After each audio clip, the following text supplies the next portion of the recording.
Okay, we're back. We've let the dough rise and rise and rise again because I had to take kids to work and I had to take someone to the library. Anyway, the kids have been punching this down and they haven't flipped it over, so when you punch the dough down, I flipped it over. okay, well, it didn't get flipped over this time. When you punch your dough down, if you flip it over, you'll get a nice smooth round top, but that's okay. You know, we're going to punch it down again. Okay, this is the correct way to punch, and I already showed you this before, but you just want to put your fist down into the dough, and then I always reach right across for myself. 12 o'clock punch, 3 o'clock punch, 6 o'clock punch, 9 o'clock punch. Okay, now, most bread recipes at this point ask you to let it rest for 10 minutes, just to give it enough air so that you can roll it out nicely. When there's little bubbles of air in it, it just rolls better. Okay, right when you first punch it down, all the air's gone, so it's a little tougher to roll. Could you give me a rolling pin? Okay. My nice wooden board was broken recently, so I'm going to use this tablecloth, which is kind of a pain because it has to be cleaned. It's also kind of a pain. I wouldn't do this for pie crust because our table is more like a picnic table underneath. But you can use flour, or you can use oil to keep the bread dough from sticking.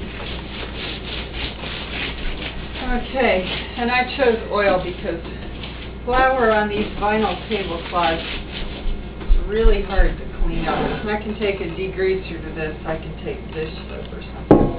Okay, I didn't put it in the two bowls like I said. I put it in one. Okay, I'm just going to kind of eyeball what about half of this is, because I'm going to be putting this in the two pans. I put my hands on top and press a little bit, and I can see if it's about the same. Okay, there's one. All right, now shaping this is pretty easy. I'm rolling the big air bubbles out. If there's any big air bubbles, they're going to pop under the pressure of the rolling pin. Okay, this is the part that's hard for kids to do. My tablecloth. It's hard for kids to do it because in order to put any pressure on this, you have to be kind of tall. So, if you're not tall, if you're a little kid down here, it's really kind of hard to push the bubbles out. Okay, now this is pretty good.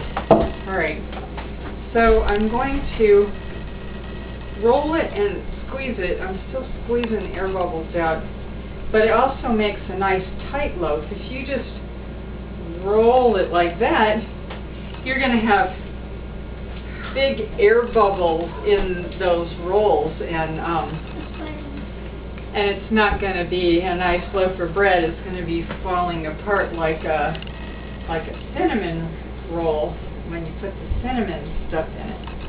Okay, so I just kind of roll and squeeze it together and I stretch out the end so that it all meets up. Okay.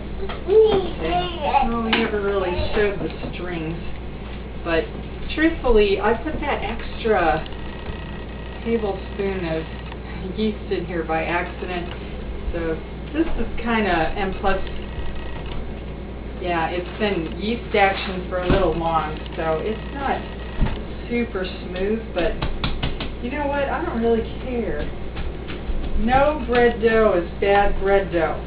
Even if you've messed up, even if you forgot to put the yeast in it, my goodness, don't throw it away. You can mix up another batch of bread, and you can mix this mix the dough that you made into the new batch, and the yeast will get all through it. Okay. Oh, my video doesn't have my best bread on it, but that's alright. We're going to eat it anyway, and it'll be good. Alright, so I'm going to spray my pan. Oh, I'm really used to making this bread, but if I make it too long, I can always, you know, shorten it up. And if I make it too short, I can lengthen it out. Or if it's really lumpy on one side, I can squeeze it over, you know. Bread making is really simple. And even if it, see, like, it's kind of lumpy right here, but I'm telling you, when it rises, you know, when it rises up, the lumpiness won't be there. But one thing you do want to do, make sure that the bread is fairly even in the pan. If it's really, you know, a downhill thing, you need to get it even, because just like when you make cookies, you know, if you got a big fat one and a little baby one there, the baby one is going to get cooked before the big one. Okay, so you have a doughy, you might have a doughy center. You don't want that. All right, so the big one, and basically, I'm just going to cover this, and when it's double, it's going in the oven. The oven temperature is very simple. It's your basic 350-degree oven. I let my bread bake for about an hour. Let's see. This recipe says 375 for 30 minutes. I don't know. I like my bread longer than 30 minutes. Sometimes it's doughy in the middle, but you got only 30 minutes on it. But I guess you can test it. If you tap on that bread and you get a sound, thump, thump, thump, you can tell when it's done. The crust is going to be really firm. You know, when you tap on it, it's going to be kind of almost a crispy type. It won't stay crispy when you take it out of the oven. If you store it in like plastic or something like that, the crust will soften up. But even, you know, if you cut it hot and stuff, it's not going to be super crispy. It just kind of thumps like it's crispy, and it feels that way. Okay, but definitely bake it at least 30 minutes. And yeah, I'm telling you, the bread really is very flexible, very forgiving. You can kind of do it the way you want. You can make lots of mistakes. The only mistake that you really can't fix too well is if you forgot to put the yeast in it. You really can't just throw yeast onto dough. I actually tried that before. And what you get is grains of yeast on the dough. It doesn't dissolve. So to fix that problem, you actually need to make another batch. And then you'll knead that batch into this batch. And then the bread doughs will mix, and you'll get the yeast, and you won't have to throw it away. Plus, don't throw it away anyway, because if it's whole wheat, oh, did I forget that?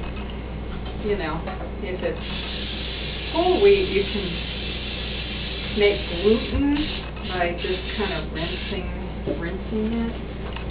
Anyway, we'll have to do that another time.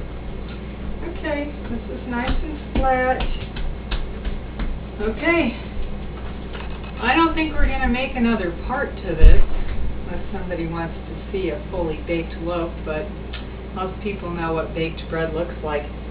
So, you know, you just double in size, not quite to the top on this pan, and you stick it in the oven, and 30 minutes to 60 minutes later, you have beautiful, perfect bread. I hope that you have a lot of good luck with your bread.